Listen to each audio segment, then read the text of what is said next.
Small business ownership, that's the key, right? You're only as good as your team. And when we find somebody that is good and that cares, we love them, we treat them excellent, we invest in them just like they invest in us, and we do not let go. So welcome to the podcast. We have Lane on with us. He's the president, owner, founder, as well as Vision Makers. And Lane, we go back quite a ways. I mean, we've been working together for a long, long time doing some pretty unique projects all throughout Phoenix. Absolutely. It's been a fun ride, I have to say, fun.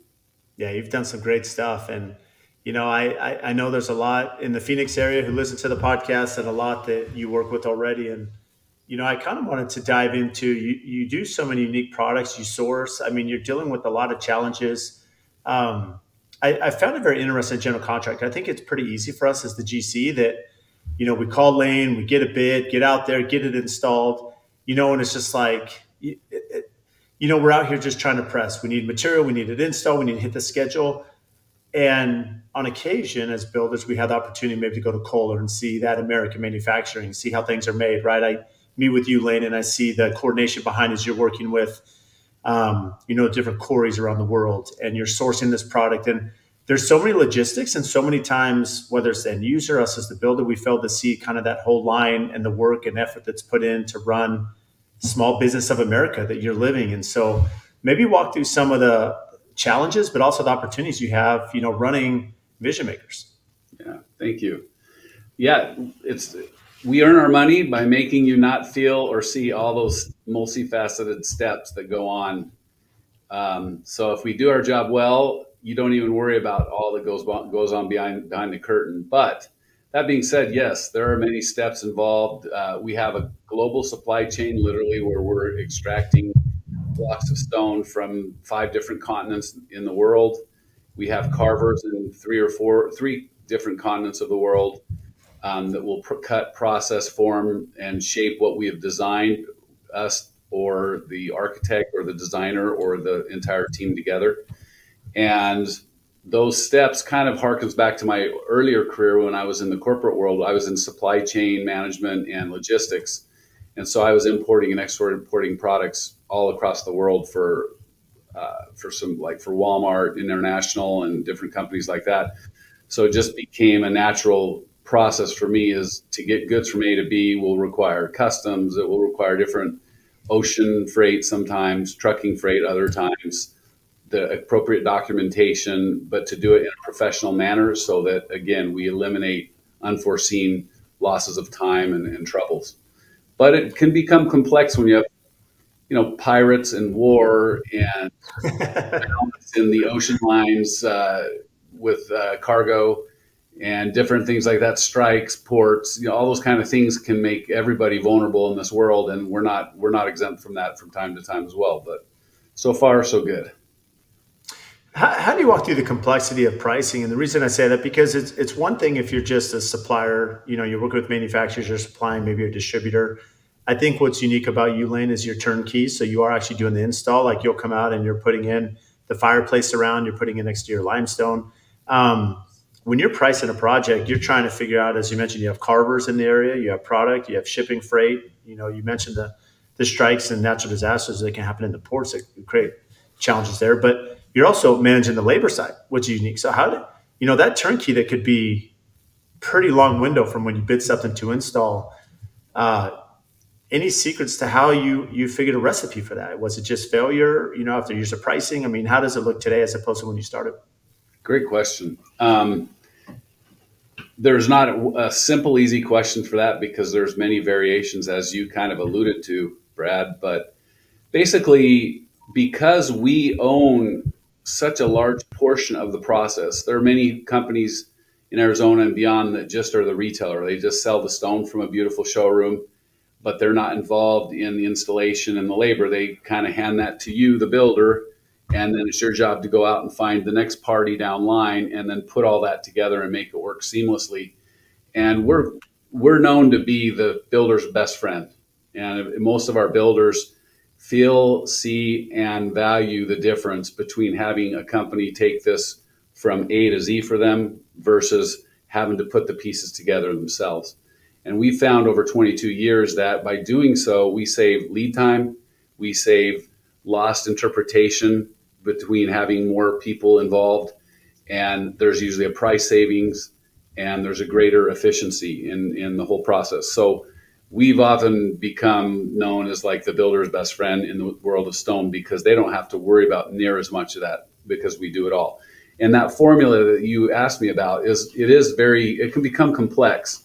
And so we're always having to revise and re-engineer or reconfigure our numbers accordingly. But it's all built in the system, if I can say it that way. It's a common system. The steps are always the same. We just have to make a little adjustments sometimes in those steps to get to where we go. And in the last 22 years, really, the disruptions have been pretty minor until COVID. And then COVID kind of messed things up, because there was a lot of stability, both in international currency, international trade, and flow of goods and services. And because we controlled it all, it just made us so much more agile in response to our clients and their needs. But COVID did throw things aloft, in a bad way. But it's the last 12 to 24 months, things have started to normalize a little bit. Now, I would imagine, I don't know how much you're purchasing from the UK, but I think you bring up a valid point where, the Swiss franc or the British pound, the euro, the different currencies, depending on what country you're importing product from. How does that play a role from bid to execution? Has that ever come back to bite you, depending on what the trade value is for the American dollar? Typically, no. Most of our vendors, if they're in Europe, then it's the euro, and that creates a little bit of angst for us as far as when we execute an order with a client. It's based on a certain exchange rate, and we try to transact at that moment, both to protect you and your customer from any swings. So by doing that, we can neutralize any swings going forward. And then in a lot of our developing countries where we're sourcing stone, they're dollarized, so they will work off of the U.S. dollar, and so that insulates us from any swings for the most part. Yeah, that's good. And so as you think about, working with, you mentioned carvers, how you're working with these different carvers, and I'd imagine that there's, standard sizes and sizes that are, more beneficial from a cost perspective. How does that influence design? Are you involved on the design aspect with the architect, with the builder, to maybe pick some sizes to either the limestone or the stone or the product that you're supplying that is going to be a better bang for the buck? Great question. Honestly, 22 years of experience got me to this point. So it didn't happen overnight, and there's no better recipe than just time and experience. And that doesn't mean that we have all the answers at the snap of a fingers, but we know where to get information quickly and easily. The good thing, I think, to answer your question, is we have a good understanding of equipment, and basically the standard, every stone quarry and every stone has different properties, but for the most part, there are standard block sizes that we can base ourselves off of. And then that translates into manufacturing costs, shipping costs, installation costs. Because we also install, which most of our competitors that supply stone, that's all up to you to figure all that out. But because we install, we design with that end in mind as well. And so a good example is there was an architect here that was designing a neighborhood of very expensive homes. And he drew a fascia molding it looks great on paper, but in the real world, it would have weighed about 180 pounds a linear foot. And if you can imagine two men on a scaffold 14 feet up trying to lift one piece after the other and anchor them into the side of your home, the cost, the labor, and even we pointed out to them that their engineering was insufficient to handle that. So we helped them redesign with the end in mind. We kept the original design of the architect, but the way that we had the substrate and the framing behind it, they got the exact look they wanted. They saved about 30% on the material cost. They saved about 50% on the labor cost, and still the architect looked great and the finished product looked great. I think that's a great example, because when you're doing the full turnkey, as you are, Lane, it does allow you to be a little bit more practical and realistic about the design, knowing that you have to install it and you're not just handing it out to whoever's going to install it at the end of the road. Absolutely. And so many times, the architects, they'll design, let's say, a cosmetic look, the skin, the beautiful face, but what is behind that face, like how thick is that stone and how does it adhere? That's where we shine. And we'll take that and then we'll go into our own CAD engineering design and we will flesh that out. Then we'll ship that right back to the builder to ensure that that works in coherence with the framers and the stucco systems, et cetera, and make it all finish out and look great. How much of the, call it, raw product is being delivered that you're going through the fabrication yourself and installers? Most of it pre-cut in size per the CAD drawings and details that you're giving the suppliers? Great question. So our product is 98% build to suit, plug and play, come ready to go. There are some modular sizes, like you might have a bunch of 12 by 24 or 18 by 36 stone panels on the home, and those are cut to fit as we go across your home. But anything that is ornamental architecture in nature is going to be CAD drawn previous to, manufactured according to, and then shipped, and then it's more of a plug and play situation. That's because the labor where this comes from presents a great savings, but also all the dirty work and the environmental dust that's created in the manufacturer is done where it should be, at the manufacturing plant, and not in Phoenix, Arizona, in a warehouse somewhere. Yeah, that's a good perspective. And, I know you deal with a lot of natural stone. We've seen, porcelain, we've seen quartz, take off. I know you're a big believer in stone, maybe speak to, why a lot of us that are in the building industry, design industry, should be looking more to stone as opposed to maybe some of the other products out there. I love answering this question, partially because I'm biased, partially, but truly, if you are looking for authenticity when you build a home, and we're talking about people that care, people that value, people that they're paying professionals to design their home in a professional, beautiful way. They're paying high-end builders like yourself and craftsmen to make it look authentic and long-lasting, the design, not here today, gone tomorrow. Then most of them do appreciate authentic materials, not using things that look like. That doesn't negatively affect man-made products when there's a need and a reason. So I'm not saying that those products, they're getting better all the time. They truly are. Like porcelains are getting more and more authentic looking, but they're still made not in a three-dimensional way. They're like printed on a flat type of a surface. And so a lot of times they just can't create the three-dimensional architecture that a lot of homes require. And almost no high-end home is 100% two-dimensional flat. They need some kind of a detail to it. And so that's where natural stone plays. And natural stone, this is going to surprise people, but it is really Earth's most favorable used material on a home. If you're trying to be environmentally conscious, if you're trying to make a home that is thermally efficient, long-lasting, and eco-friendly, this material, it comes out of the ground, and Mother Nature is making more stone every day than we extract. So it is a naturally replenishing product. It has great thermal value when you put it on a home, and it is 100% recyclable. At any point when you destroy, remove a home, all that material can go back into Mother Earth because it's always was and always will be a natural material.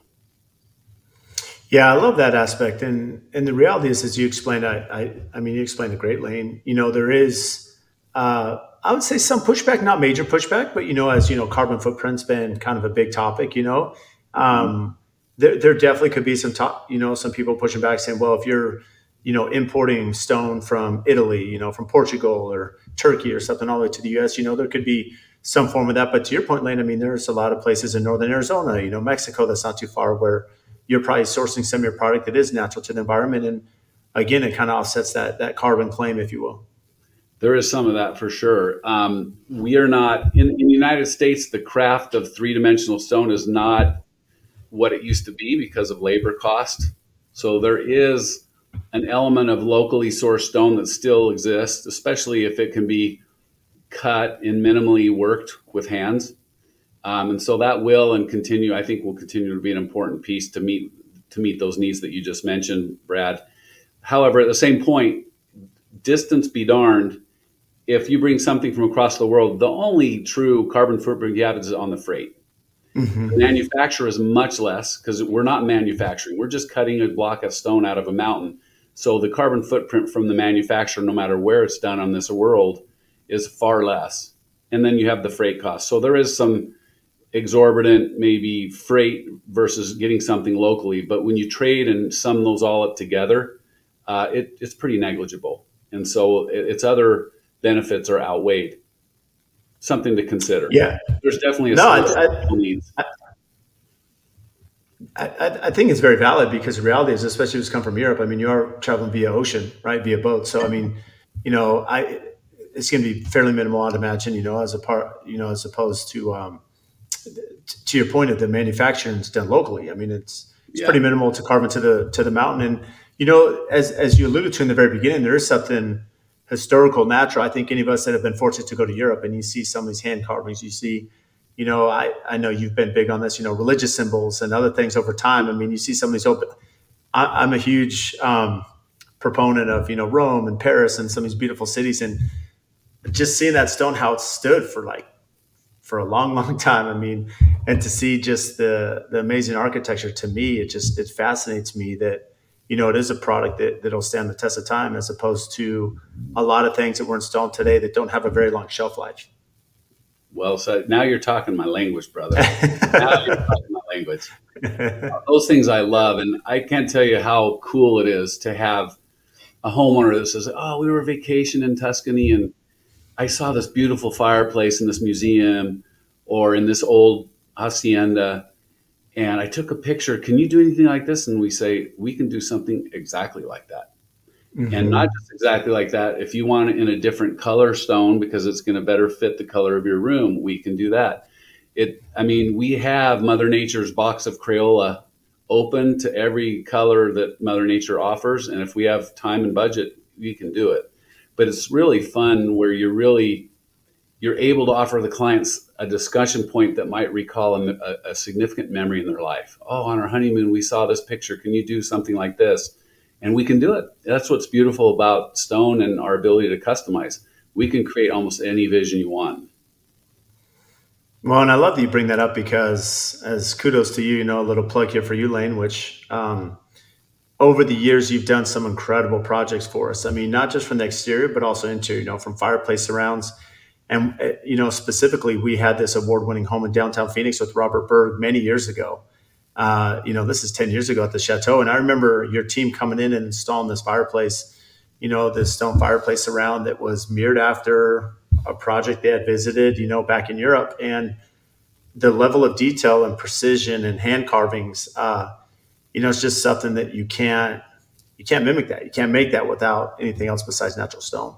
Thank you. I fully agree. I think even when you go into the world of contemporary these days, a lot of times people, they think, okay, I can make something contemporary and just put some material on the wall and walk away and it's done.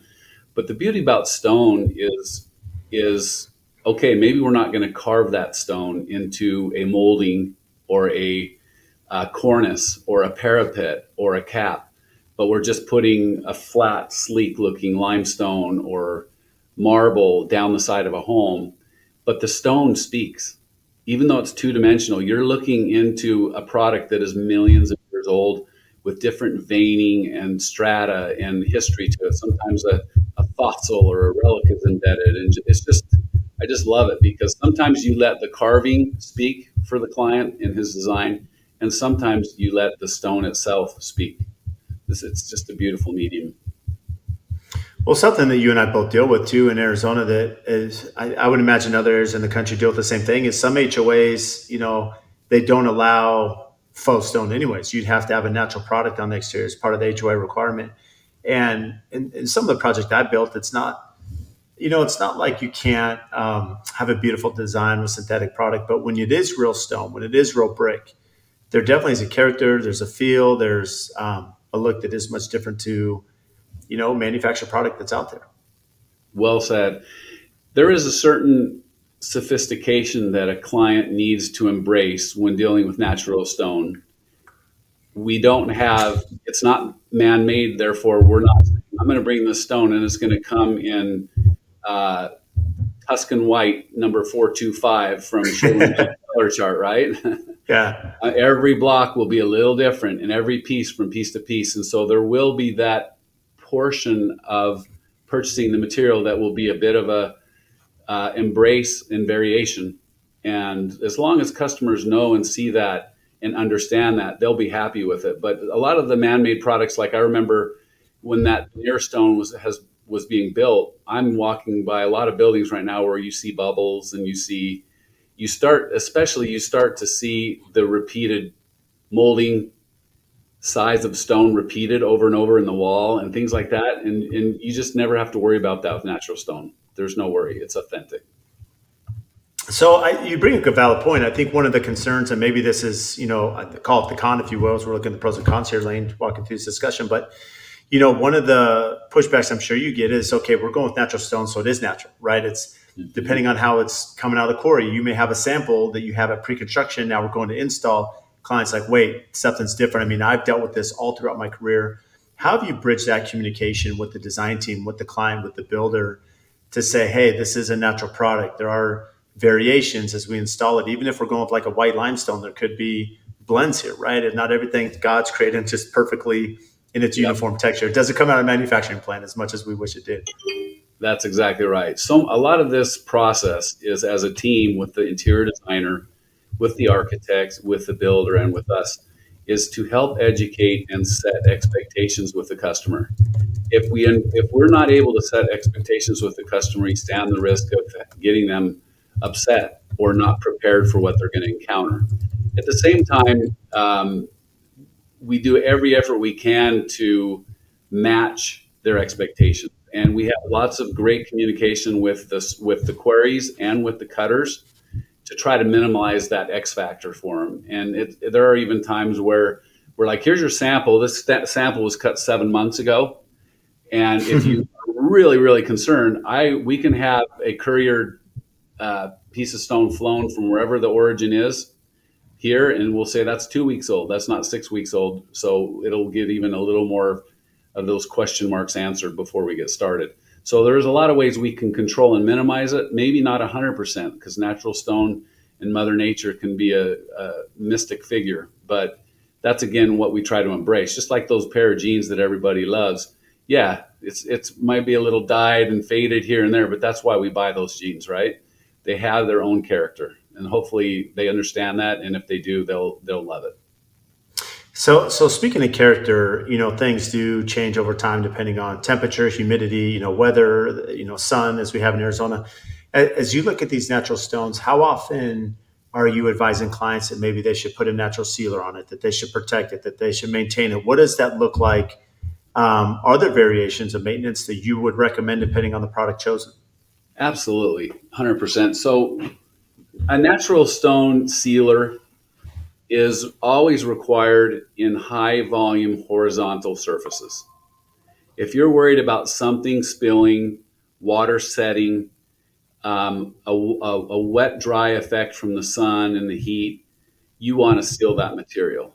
If it's a vertical surface, we are fortunate in Arizona that on vertical surfaces, there's not a lot of moisture in Arizona, and it can't embed or absorb into the stone very much. It usually sheets off and has minimal wetness. And then, of course, and if I interrupt you real quick, typically on vertical, it's pretty minor. It's typically at the base. I know sometimes as builders, you can put the limestone in, and if you haven't done landscaping yet or created something with the splash of rainwater hitting the dirt and soil coming up, I mean, it can stain that. So it's minimal, but it's still something you have to look out for. Absolutely. There are certain precautions and steps that can be done.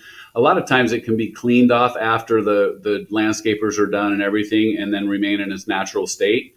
There are some very, very soft stones where you might say, no, I want to seal that to protect exactly what you said, Brad. So there are different scenarios, different materials, and different suggestions that we would give to help do that. Then, like on a fireplace, you don't necessarily need to seal it, but if you might want to do the hearth. So if someone puts a glass of wine or spills something acidic, that will help to protect it, just like your countertops. But it's a minimal, quick little operation and can be done in minutes. Yeah, but you mentioned the horizontal, which is very valid. Now we're seeing a lot of, limestone can be fairly cool. I know in Arizona in the summer, if you're walking around your pool, out on the deck or patio, it can be very hot. And so a lot of people are using like a white limestone or product that's a little bit softer on the feet. Doesn't burn the bottom of the feet as much. But to your point that, water, rain, monsoons, dust, dirt, drinks, parties. I mean, things can happen out there on those, those large areas. Absolutely. And that's a horizontal surface you do want to always seal for sure. Flooring is a must. You want to seal your flooring, whether it be a patio, a pool deck, or any other kind of floor inside. You're always going to want to seal that to protect it. Absolutely. How do you protect yourself, Lane, when you're not only supplying, but you're installing? What sort of disclaimers, advice are you giving the builder or end user to make sure that they are upkeeping and maintaining the product over time? Yeah, we're happy to give aftercare to our builders and our homeowners should they require it, a maintenance program. But the basics are fairly simple to remember. You want to seal and then reseal those floors about every 2 years. Yes, the truth is that the UV rays of the Arizona sun may burn off some of that exterior sealant quicker. But if you're doing it religiously every couple of years, it's minimal, the amount of time that it will be, let's say, naked to the elements. And there's still a portion of it that remains after each subsequent sealing from the prior time. So it uses less and less each subsequent treatment. So as long as you're doing that, it's interesting. Like when we started out with Cantera stone years ago, that's the softest stone around. Right. Oh, and yeah. A lot of people put that in improper ways, and water sitting on it and saltwater pool components that just eat away stone. But we were just resealing an elderly woman's Cantera patio about 4 months ago, April, May. And it looks as new as the day she did it. And I won't mention on there her name, but you'll know her because you did it back in the day with Roland. That's funny. That's a small world. That's an old house. As you know, that's about 17, 18 years ago, and it looks great. Yeah, I'll give you some credit, Lane. You've been doing it a long time. I think our first project together was 2006, so it's been a track record here. So one thing I've admired, I think one of the common questions we have for, a lot of business owners is, the hiring, company culture, training. There's a lot of elements to run a successful business. And I feel like your element's pretty unique, Lane, because, when I look at some of our other trade partners, there is an element of, call it sophistication and training for sure. But craftsmanship is different. When I look at our trim carpentry companies, when I look at what you're installing, Lane, it's not easy. And your team is so precise, on a fireplace surround as you're putting this together. I've seen them do it firsthand. How challenging has it been for you to find, good tradespeople, to teach craftsmanship, to teach pride in your work? Because in fairness to your teams, it can be very hot in the summer. They're working in tough climates. They could be installing exterior limestone all throughout the summer. And so there's, as you mentioned, some of the stuff is very heavy, it's fit together very tightly. Your brand is a representation as how good you can train those people that are installing and representing vision makers. Well said, man. That's small business ownership. That's the key, right? You're only as good as your team. And the one thing, the first way I can answer your comment there is when we find somebody that is good and that cares, we do not let go. We love them. We treat them excellent. We invest in them just like they invest in us and our customers' projects, and we do not let go. We have some guys that have been with me since the very beginning, literally 22 years. We just celebrated the retirement last year of one of our stone technicians who was 68 years old. And he was still, he didn't want to retire, but he realized that it was time. But it is not easy in the United States of America to find a craftsman that will lift stone in July and August. And when we find someone that is blessed and motivated and cares and has pride in their workmanship, we do not let go. We preserve and treasure them as much as possible so that they stay on our team. And it's been successful so far.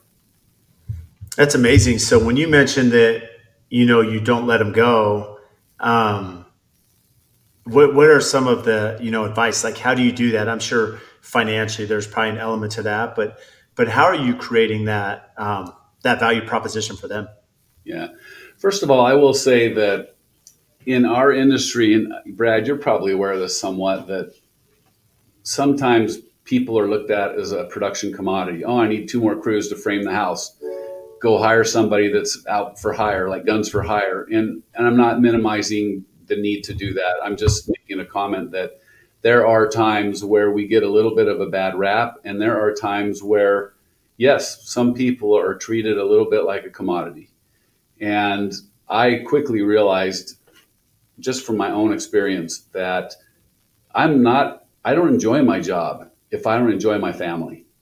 And Mhm. so I have to have people that respect me and that I respect, and make them feel like they're part of something bigger than themselves. If they buy into that dream like we do, like the rest of the company, we all profit from that and we all enjoy the journey.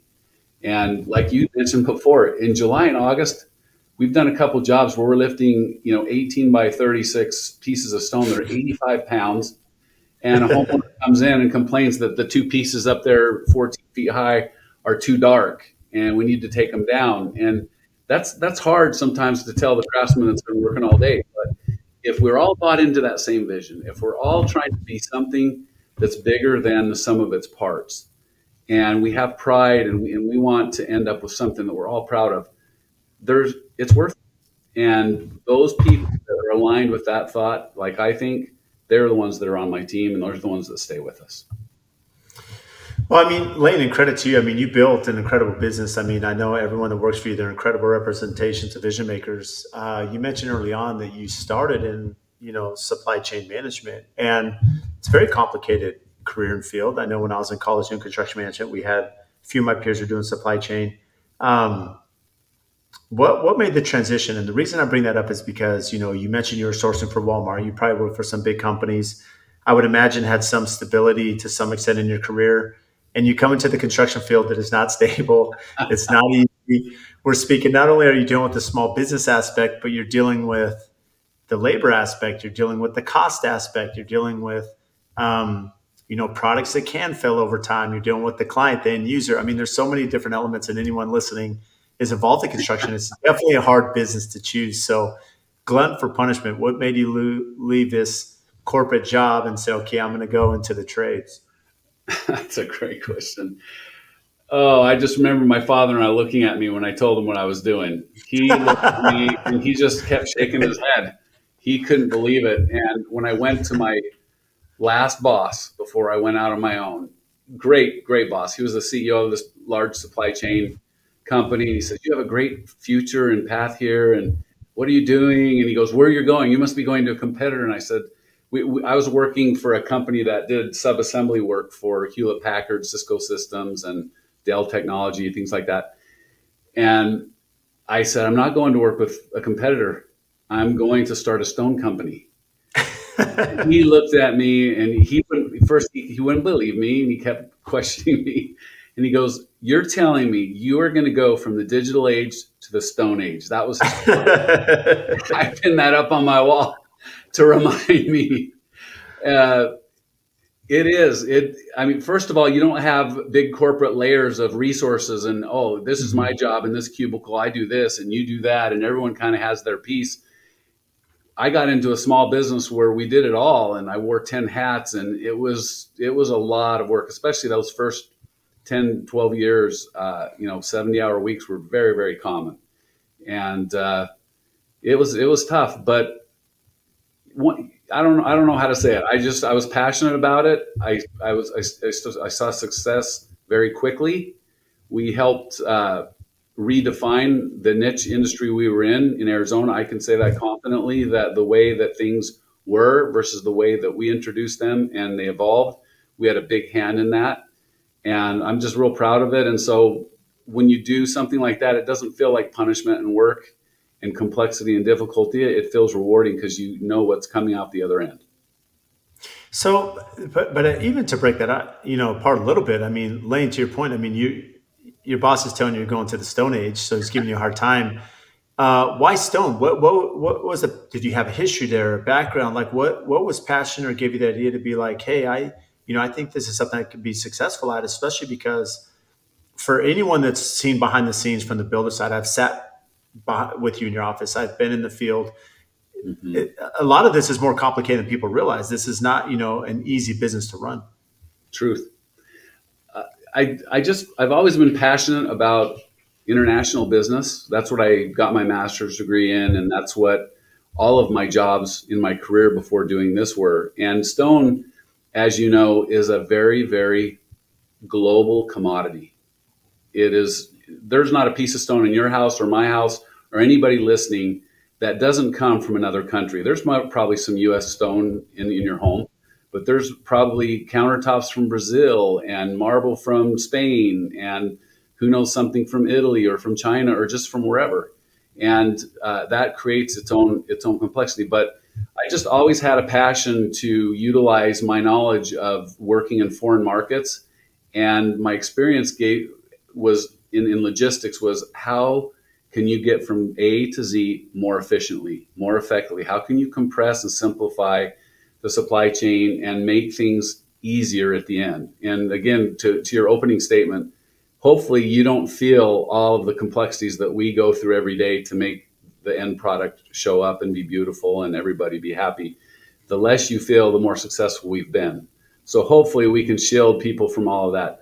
But again, I just got a report this morning. All the hurricanes that have been happening took a toll on one of our big limestone quarries, and it's 4 feet underwater right now. And so we have 2 or 3 orders that are currently being a little bit held up while the water drains.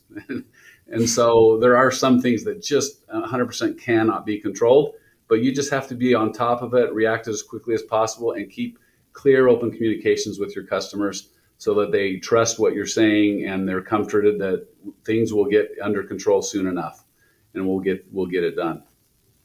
Well, you bring up the communication aspect, which any successful business, that communication plays a big role.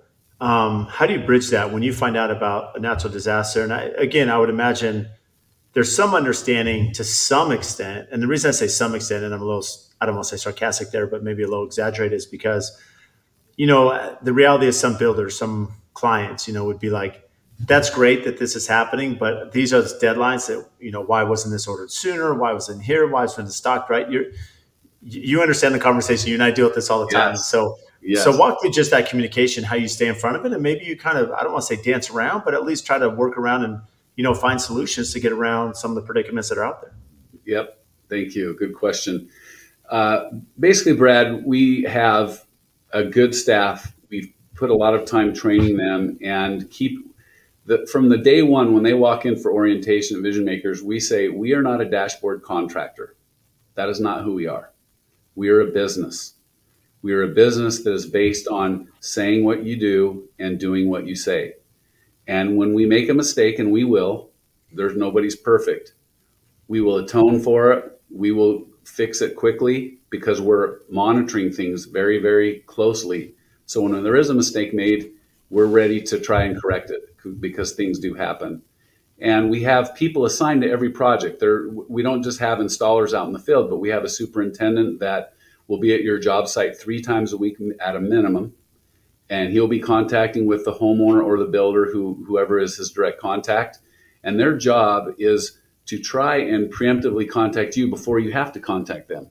But they know that if they're contacted by the homeowner or you, they're going to respond within 24 hours, and in many questions, same day, in many events, same day, and get a response back. And if they don't have an answer, they're going to still contact you and say, I'm working on it. You will hear from me. And you don't have to go around worrying about, are we going to follow through? We will follow through. And that's the culture we've inundated our staff with since day one. We are not a dashboard contractor. We are a professional company, and we work with professional business procedures. And that includes professional commitment and professional communication.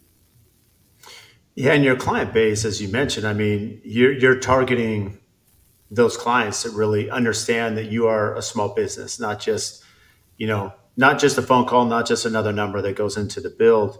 Who is your ideal client? I'm going to say first and foremost, we have our first 400 clients are the best custom home builders of Arizona, architects and interior design firms. If we can meet their standards, if we can professionally give them success and make them look good, including Brad Leavitt, then we have succeeded. Why? Because their clients will be happy and the process will repeat and repeat and repeat. So our homeowners obviously are the ultimate customer for you and for me. But if we are working in tandem and we are serving you to the levels that you demand and need, we will be successful. So any high end luxury home, some commercial as well. We worked in Catholic cathedrals throughout Arizona. The Diocese of Arizona has contacted us many times for really unique stonework. We do a lot of steel doors, steel and glass doors, and things like that as well. So we have a line of that as well that we provide. But our key clients, we would just say, are the professional trades, because we form a team, and there's no way that you're going to look good if we don't help make you look good. And if we fail you, then that hurts you as well. And so our litmus test is to ensure that our builders, our interior design firms, our architects are happy with our product. And if they're happy, they will continue to refer us and trust us, and we will continue to return that favor. Yeah, and that's the reason I bring it up is because, and you touched on this a little bit, I mentioned the ideal client who you're looking for, but I think it's important, a little plug here about all the different product that you offer. You've done steel doors for me. And so walk through just the versatility of what you're installing at Vision Makers. Thank you. So from my founding, what I was trying to focus on are high labor intensive artisan products. And so stone was obviously the first choice, but as we started building homes, you'll remember the good old Tuscan days where everybody wanted an iron front door. And we found a great little factory that had been making steel doors since 1992 in Mexico. And we teamed up with them. We created an exclusive agreement, and we are now the oldest, the largest, and the longest active steel door company in Arizona. There's many have come. The few that were before us are now all gone, and we are the last one standing and the oldest company. We have made it our passion to not just buy and sell doors, but to actually be involved in the engineering, the design, the efficiency, and in improving the product at all times. And then more importantly, backing up what we sell, because we're not always perfect. But when people know they can call us and get redress, or they can get something fixed or solved, we're always going to answer the phone. We're never going to walk away. And so any kind of product, to go back to your original question, any kind of product that is high detail and CAD driven design, or design driven products, those are the products that seem to fit us well. And because they're mostly done internationally, there's a high labor component. That's where it's best done. And then here it's designed and installed, but then those savings can be passed on to the client. Now, marketing, the business development, that's always a challenge. You mentioned early on, when you're working in the big corporate world, that you have a Cisco, you have HP, you have some clients that, these are big contracts, they're going to last for quite some time. Whereas now you're constantly looking for that next opportunity, that next project, the next execution that you can deliver on. How is the business development, especially early on? How did you build that arm as a new company to build the relationships you have today? There's a good question. You're going to die when you know what my original plan was, and it worked. I don't know if it works today. It was a young guy in a pickup truck driving out to job sites, literally all day long, from Monday through Saturday, finding dirt being moved, signs in the lot, builders' names out on the sign, a super maybe walking the job site, introducing myself. That's how it started. Very humbly, very small, working out of my home. Since then, what we really try to do now is just the alliances that we forge with high-end, high-reputable companies like Finer Touch, and people that really care and that are here to last. And we do everything in our power to know them, to have them know us, to build relationships of trust and alliances together. And they just pay off. We have clients that have been with us for 20 years, and they keep coming back and coming back. Not because we're perfect, because nobody is, but because we try to be perfect. And we just try a little harder, I would say, and we care a little more. And that's, we hope, what fleshes out with the fruits of our labors. Oh, it does for sure. I'll give you some credit. It's interesting. So Sub-Zero Wolf, this is not a small brand by any means. A lot of people put Sub-Zero Wolf, especially in Phoenix. I mean, it's a staple in a lot of our projects. And Mike Foley, my introduction to Sub-Zero Wolf, keep in mind, at Monte Lucia, you and I worked together many years ago. And after that, I was working on the Chateau on Central. Again, you worked with me there in downtown Phoenix. And one day we're outside and Mike Foley comes rolling in like, hey, what kind of appliances are you using? Why are you using those? You need to be using Sub-Zero Wolf. And he just showed up unannounced. And next thing you know, we're meeting with, the team of Sub-Zero Wolf. And, since that meeting, been almost exclusive, right? They've been a huge partner of ours over the years and been a great ambassador for our brand. And so, Lane, this is something that wasn't too long ago that was still happening. So there's a lot of value to getting out. I mean, at the core of what you're speaking about, it isn't just a business development arm, but there's the relationship arm, right? So much is relationship. And when people know Lane, face to face, and you have a personality and you have an ethics that you're building, that trust factor is really important in the day-to-day transactions that you and I are doing. Absolutely. I find it curious that I don't know how you came to the name of A Finer Touch Construction. Yeah. You probably had a couple people laugh and go, why did you choose that? And I've had people ask me that too. Do you sell sunglasses or hallucinogenics? Makers, what kind of drugs are you selling? No, we're just trying to bring something to fruition that is from the concept in somebody's mind into a home. How did you get your name? I'm curious how you chose that. I love that you asked that because I don't think I've ever spoken about it on the podcast, and no one's really asked me, Lane.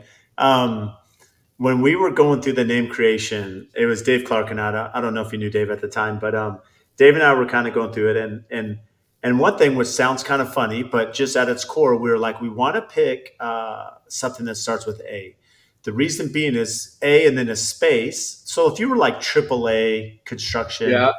If we have A and then a space and then finer, we're always going to be above them in the alphabetical order. So, right, a finer touch is always going to be at the top because it's A and then a space. So you're always going to be at the height, right? And yeah, so that was part of it. Like, you're always at the top of any alphabetical order list. And most lists are always alphabetical order unless there's some ranking, So there's an element to that. Of course, we didn't want to just with my V. With the V. I should have followed you. But and I'm sure like you don't want to say like, Lane Cook or what. I mean, the thing is like, I didn't want this to be like Leavitt Construction. I mean, there is definitely a brand to it. And then we were trying to find something that was, how could you play off of it? Well, our motto, a touch above the competition. And so a finer touch. And there's no doubt that some of us are you a painting company? Like there's some element, and we've had a brand over the years. And our logo, the people that know the A, the F, and the T, it kind of worked. So as we're looking at that, you can have an A, and then the F and the T are also in the A. So you can change, anyone that's seen our logo, which I have on my shoulder right here. So you have an A, and then you also have the F and the T that are part of that. Yeah, you can see the break. So like there was an element that we could have fun with the logo and create a logo and a brand. And so, there was just a lot that went into that at the time. I shouldn't even say a lot. I mean, there was a couple things that were important to us on the logo design with Renee Clark, who did that. And then the initials that a lot of us know as AFT, just because it's, an easy acronym there. But what about vision makers, for you? Well, I'm gonna feed right into what you just said, and hopefully this makes sense. Anybody like us can get to the 5-yard line. Mm-hmm. It's the last 5 yards to get a completion, a satisfaction, and to walk away saying this job is heretofore done 100%. And a finer touch, the last little detail, the last little thing that needs to be done to get to the goal line. And the same with mine is we're not there until that vision is all done, all made. So I didn't, again, like you, I didn't want to put my name on it. I wanted it to outlive and outgrow me and be something bigger than me. And I wanted to make a statement to our customization. We're really good at customization. And even though, some people are accustomed to just walking into a store and say, okay, I kind of like that. What's the spec of it? Is it, I want A or B? And we're like, well, let's sit down and let's see what your house calls for.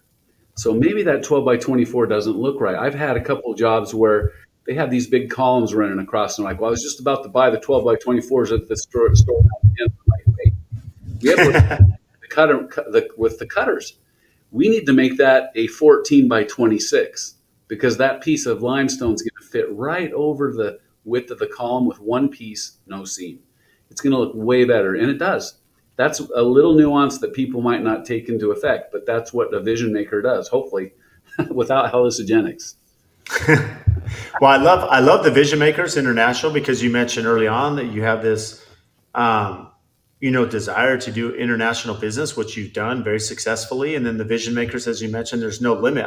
I know from working with you, there's no limit to anything that's been done, and you've had heavy influence, in our projects and with our design teams. It's by no mistake that you have a client base of 400. I mean, it's not very common, right? And you can serve them all. And yeah, for me to be one of 400 and it feels like I'm number one, hey, that's kudos to you in the way you run your business lane. So, what keeps you up at night? What keeps me up at night? Oh, I look at the first thing I do is I look at world news because I go, okay, who's going to screw up the Atlantic Ocean? Who's going to go? What port's going to go on strike? What kind of storm is going to put tons of water onto the quarry? Just like I mentioned before, those kind of things worry me. Interest rates always are a bit concerning. We do have contracts with production builders as well, and so some of them are more driven by interest rates and mortgages and things like that. So that always gets you a little concerned. The political winds always get you a little bit concerned without mentioning any of details to that. But you just don't know how that's going to affect the demeanor of home buyers and people with projects that they feel safe, that they feel things are going to be stable and secure. So those are the things that probably, on a business sense, those would keep me up. I'm not going to give you all the things I stay up about with my kids. That's another podcast. That's definitely another podcast. We can relate to and it never changes. You think, oh, yeah, and you even talk to your peers, you think, oh, once I get them to 18, we're good. No, it just continues and it just gets more complicated. It never stops, that role as a dad or parent. So for sure. Yeah. So what do you do for fun? What do I do for fun? Well, my wife is complaining about that a lot. She's like, you don't have a hobby. So that's a tough one, my friend. But I'm a sports addict. I love the big three: basketball, football, baseball. So I have tickets and go to those as much as my schedule allows. I love providing service through my church for people. It's always a big piece of who I am and what I treasure. And I love doing things with my kids who are almost all grown now. But whenever they come home, I try to drop everything and spend time with my kids. So I know that sounds a little vanilla, but that's who I am as far as my hobbies. No, I don't think that's vanilla at all. And you've done some very signature projects, which I'm sure your kids are proud of, your wife, maybe speak to, some of the projects that have had a big impact on you and your business that you look back. And I think this one of the benefits you and I have is as much as construction and, being in the trades can be extremely challenging. There's a lot of stress you and I have on a daily basis, but at the end of the day, as you drive around town and you see some of these magnificent projects you've worked on and had, participation and, creating these incredible structures, which ones stick out to you? That's a great question. One of them, this is my personal thing, is I've had the opportunity to work on some churches and houses of faith of different religions and denominations. And to be a part of, let's say, carving a marble altar in a Catholic church where people will worship God in their way and be able to have their devout faith, and to know that I had a piece in that, helping to design and put that together. Some of those jobs are very intricate. And I just love that there's something like that is lasting, that is helping people reach God. That's probably my number one. We've had some really fun projects like that. We just finished a job in Tucson at the oldest cathedral in downtown Tucson. Next door, they built a large conference center, the Catholic Church. And the architect drew a stone keystone that is about 4 foot by 4 foot. If you can imagine a piece of stone 4 foot by 4 foot, it would weigh about 15 to 1,800 pounds. And he has it floating over this escalator at the entrance of a 4-story building. And they were like, okay, Lane, how do we do this? How do we attach it? How's it going to sit? We don't want it to fall off on anybody. And so we got together with the architect with an engineer, and we talked it through with the general contractor, and we talked to them about the properties of the stone and how we could cut and form the stone to be built into this. And we won a masonry award for it a couple years ago. And every time I go to Tucson, I like to go downtown, drive by, and say, I was a part of that big thing up there. Most people probably won't look up there and go, wait, what? But I know what went into it, and it gives me great satisfaction. Yeah, that's the legacy behind. And Lane, I mean, you've done an incredible job. As the general contractor from my side, we're not successful without wonderful trade partners such as yourself. So I want to thank you for making time. I appreciate the friendship and partnership and all that you've done for our business. And thanks for making time for our audience today. Thank you so much, Brad. You've been so wonderful to work with. And as you know, we go way back, and you've been just a great champion of the industry and of my company. So I appreciate and thank you for that as well, and wish you success. If you get value from the show, please support us by giving a 5-star rating and review on whatever platform you listen to. And I also have a favor to ask. We've had some incredible guests that come on and share their wisdom, their knowledge about their business. So if you have friends or family members that could benefit from those episodes, please share it with them, as well as any other business owners that you're networking with that could get value from the podcast or certain episodes. Please share those as well. Again, subscribe, make sure you're following. Any questions that you have, topics. We've had listeners reach out about certain guests that we should have on the show. Again, brad.l@aftconstruction.com. Email me for topics to address, guests that we should have on, and even if you think you'd be a great guest for the show. So again, thank you for all your support, and we'll see you next time.